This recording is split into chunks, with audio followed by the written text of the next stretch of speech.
ಸುಡುವ ಬಿಸಿಲಿನ ತಾಪಕ್ಕೆ ಮಾನವರಷ್ಟೇ ಅಲ್ಲ ಪ್ರಾಣಿಗಳು ಕೂಡ ಸಂಕಷ್ಟ ಅನುಭವಿಸ್ತಾ ಇದೆ. ಇಂತಹ ಪರಿಸ್ಥಿತಿಯಲ್ಲಿ ಅಂಗಡಿ ಮಾಲೀಕರೊಬ್ಬರು ಮಾನವೀಯತೆ ಮೆರೆದಿರುವಂತಹ ಈ ವಿಡಿಯೋ ಇದೀಗ ಸಾಮಾಜಿಕ ಜಾಲತಾಣದಲ್ಲಿ ವೈರಲ್ ಆಗ್ತಾ ಇದೆ.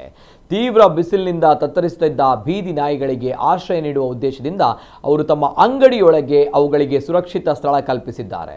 ವೈರಲ್ ಆಗ್ತಾ ಇರುವ ಈ ವಿಡಿಯೋದಲ್ಲಿ ಬೀದಿ ನಾಯಿಗಳು ಅಂಗಡಿಯೊಳಗೆ ಶಾಂತವಾಗಿ ಕುಳಿತಿರುವುದು ಕಾಣುತ್ತದೆ.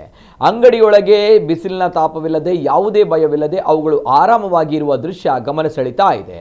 ಅಂಗಡಿಯಲ್ಲಿ ಕೆಲಸ ಮಾಡುತ್ತಿರುವವರಿಗೂ ಕೂಡ ನಾಯಿಗಳಿಂದ ಯಾವುದೇ ತೊಂದರೆ ಉಂಟಾಗಿಲ್ಲ. ನಾಯಿಗಳು ಸಹ ಶಾಂತವಾಗಿ ತಮ್ಮಷ್ಟಕ್ಕೆ ತಾವು ಕುಳಿತಿರುವುದು ಕಂಡು ಬಂದಿದೆ.